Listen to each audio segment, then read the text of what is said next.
السلام عليكم ورحمة الله وبركاته. اهلا بيكم، وحشتوني جدا جدا جدا جدا. كل سنة وانتم طيبين وبألف خير، وربنا يعود عليكم الايام الجميلة دي وانتم بألف صحة وسعادة.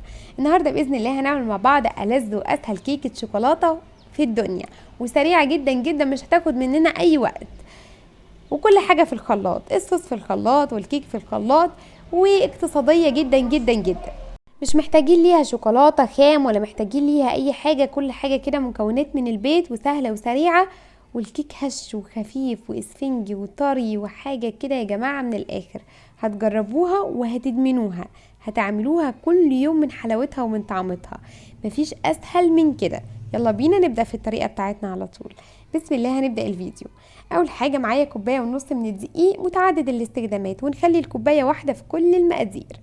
كوباية ونص من الدقيق، معلقة كبيرة من الكيك شيف او البيكنج باودر، وابدا ان انا اقلب البيكنج باودر او الكيك شيف مع الدقيق كويس، وبعدين اجيب شفشق الخلاط اضيف فيه بقى كوباية كده كبيرة من الحليب يكون دافي، وبعدين كوباية الا ربع من الزيت يكون ريحته حلوة اهم حاجة.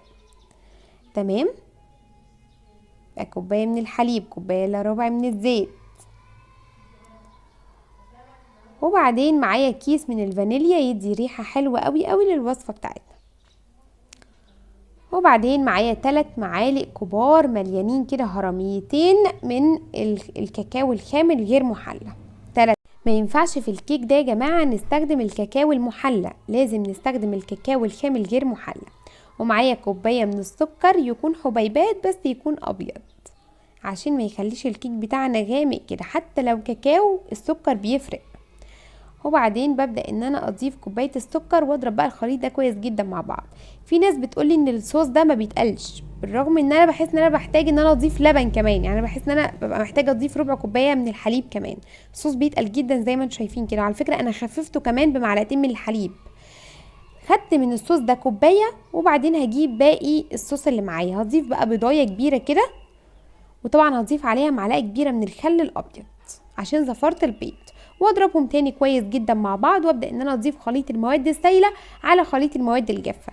وعلى فكره احتجت اضيف ربع كوبايه من الحليب في الخطوه دي عشان كان التوبنج تقيل قوي. هجيب بقى صينيه كده هدهنها دهنه خفيفه جدا من الزيت، عايزه تغلفيها بدقيق غلفيها، بس انا بكتفي بدهنه الزيت بس. وبعدين ابدا ان انا اضيف فيها خليط الكيك. تمام، الصينيه دي الصينيه الصغيره من طقم الصواني ده. لازم يا جماعة قوام الكيك يبقى خفيف، يعني يكون وسط، لا هو تقيل قوي ولا هو خفيف قوي، لاني لو الخليط تقيل قوي الكيك هيطلع مكتوم. لازم الخليط يكون سمكه كويس، بحيث ان الكيك يطلع هش وخفيف، يعني خليط الكيك ينزل في الصينية كده بسهولة. خلاص. طيب، طبعا تسوية الكيك بيدخل الفرن سواء غاز او بوتاجاز على اهدى درجة حرارة، بيقعد في الفرن من نص ساعة لساعة الا ربع، خلاص على حسب درجة حرارة الفرن اللي عندك.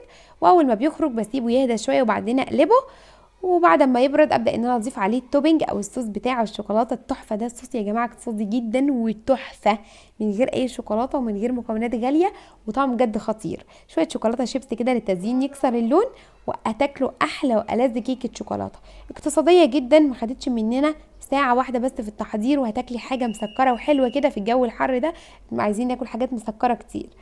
يلا بقى جربوها، ومستنيه رايكم فيها. وعايزه اقول لكم ان هي هشة جدا جدا جدا، والكيك عامل زي الاسفنج.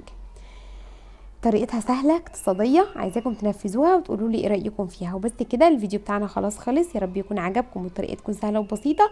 ولو عجبكم الفيديو ما تنسوش تعملوا له لايك واشتراك في القناة، وفعلوا زر التنبيه عشان يوصلكم اشعار بكل وصفة جديدة انا بنزلها. وبس كده اسيبكم في رعاية الله، واشوفكم على خير الفيديوهات الجاية، والسلام عليكم ورحمة الله وبركاته. كل سنة وانتم طيبين وبألف خير، مع السلامة.